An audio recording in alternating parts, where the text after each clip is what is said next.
Not every life begins with privilege. Some begin in places so small and so quiet that the world barely notices.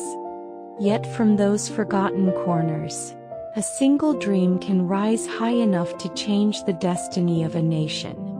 This is the true story of APJ Abdul Kalam, a boy who grew up with almost nothing and still became one of the most beloved figures in India's history.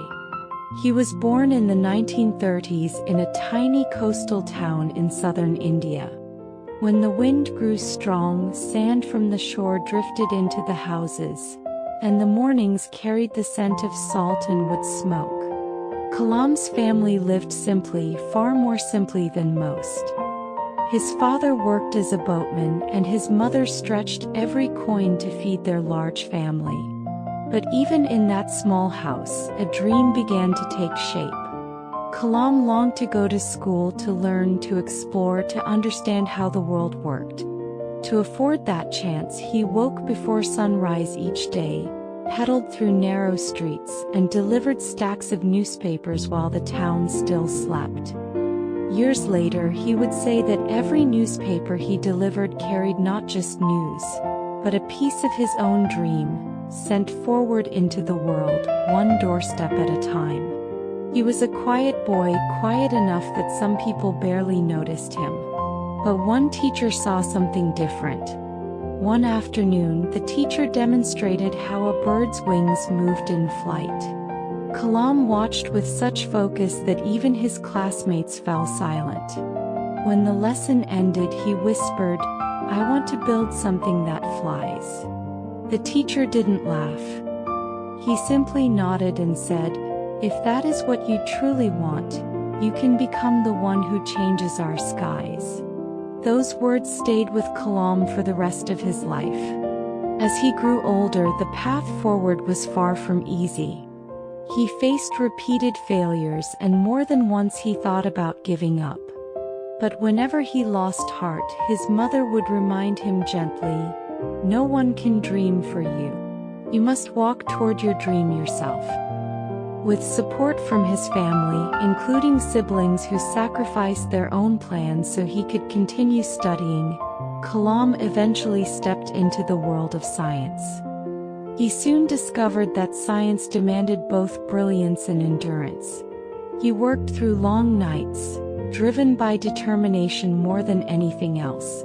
Some experiments ended in flames. Some projects collapsed under pressure.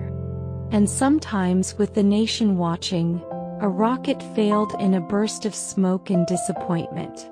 During one early failure, Kalam's mentor stepped forward and took the blame to protect the team. But when success finally came, that same mentor pushed Kalam into the spotlight instead. Kalam never forgot that moment. For the rest of his life, he carried failures quietly and shared every victory with the people who worked beside him.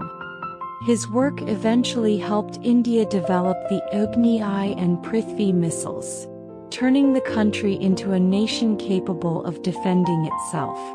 He became known as the Missile Man of India, though he never truly embraced the title. He always insisted that science was a collective effort. Perhaps it was that humility, along with his devotion to education, that led the people of India to choose him as the 11th president of the nation. Even in the grand presidential residence, he lived simply. He preferred speaking with students to attending formal events, and he never refused a child who asked for an autograph. People began calling him the People's President not because of his position, but because of the way he made every person feel seen. In July 2015, Kalam traveled to give another lecture, this time to a hall full of young people. He spoke with passion about the future, about how the next generation could build a better world. Then, in the middle of his words, he paused as if taking a gentle breath and quietly collapsed. He passed away doing what he loved most, speaking to students about their dreams. Today, on his birthday, children across India fly kites into the sky. The strings pull tight against the wind, but the kites rise higher and higher, just like the dream that once carried a boy from a sandy coastal village to the heart of a nation. Kalam's life reminds us that poverty cannot silence a dream, circumstances do not define a destiny, and one person's quiet courage can shape the future of millions. He often told young people, "You have to dream before your dreams can come true." And perhaps that is the legacy he leaves behind. A simple truth whispered into every struggling heart. Your dream matters. Hold on to it. Walk toward it.